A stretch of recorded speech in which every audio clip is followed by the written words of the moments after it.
Can you give me 5 minutes? In 5 minutes, I can make you an expert on hydroelectric energy. Welcome to The Explainer. Today, we are diving deep into one of the oldest and honestly one of the most powerful forms of renewable energy on the entire planet. Here's how we're going to break it all down. First, what is this stuff? Then we'll look under the hood of a dam. We'll also tackle a huge environmental question. What happens to the fish? After that, we'll weigh the good against the bad. And finally, we'll peek into the future of hydropower. Ready? Let's go.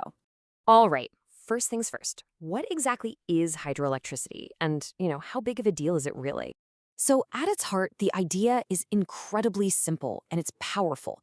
Humans have been using this concept for centuries, from grinding grain with water wheels to powering our entire modern world.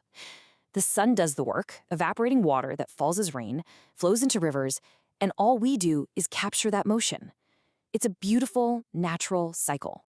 Now check this out, because this is pretty surprising to a lot of people. We hear all the time about wind and solar, right? Well, it turns out that hydropower is, by a long shot, the single largest source of renewable energy on the planet. It's kind of the quiet giant in the room. So how in the world do we actually capture all that power from a river? Well, the most common way is with a big old dam, or what engineers would call a water impoundment system. The easiest way to think about it is like a giant controlled waterfall. First, you have the reservoir, which is basically an artificial lake storing all that water. That's your stored up potential energy. Then, a huge pipe called a penstock guides that water down toward a turbine. The sheer force of that water spins the turbine, which is hooked up to a generator, and boom, you've got electricity. This whole four-step process is what gives the operators such precise control. And honestly, this is hydro's superpower. Because they can control the water flow, they can control the electricity output, like second by second.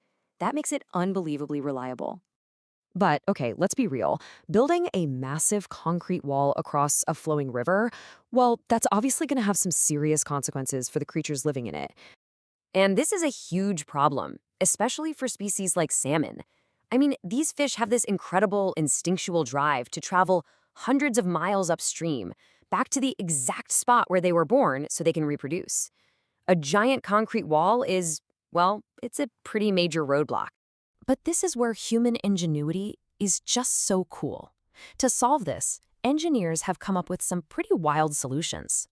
The most common is a fish ladder. It's like a series of small cascading pools that fish can literally jump up. But then there's my personal favorite, which has been nicknamed the salmon cannon. It's a flexible tube that uses gentle pressure to just whoosh, shoot the fish right up and over the dam. It is a real thing, and it is absolutely amazing. Okay, so obviously, like any massive infrastructure project, building a dam comes with some really serious trade-offs. We have to weigh the benefits against the drawbacks here. And it really is a trade-off. On one hand, you get super reliable, clean electricity once it's up and running. Plus, you get things like flood control and new spots for recreation. But on the other hand, the upfront cost to build one is astronomical. It floods huge areas of land, forcing people to move and destroying habitats. And here's a weird one. All the plants that get flooded and decay at the bottom of the reservoir, they release methane, which is a really potent greenhouse gas.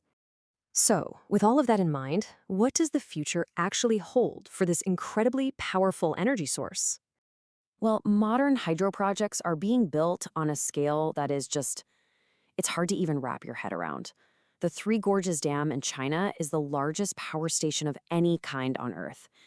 To create its reservoir, they had to move so much water that the shift in mass literally, and I mean literally, slowed the Earth's rotation, just a tiny, tiny bit. That's the kind of power we are talking about. But its future might not just be about getting bigger, but about getting smarter. This is where it really earns its nickname as the guardian of the grid. See, we're relying more and more on power sources like wind and solar, which are great, but they aren't available 24/7. Hydro can fill the gaps instantly. Wind stops blowing, a dam operator can ramp up power in seconds. Some plants can even use cheap, excess electricity at night to pump water back up into the reservoir, turning the whole thing into a massive, rechargeable water battery. And this leaves us with a really important question for our energy future. As we keep adding more solar and wind to the grid, is it possible that the instant-on, super reliable nature of hydropower will make it the absolute essential backbone that holds our entire clean energy system together? Definitely something to think about. Thanks for giving me 5. If you learned something, make sure you like, subscribe, and comment.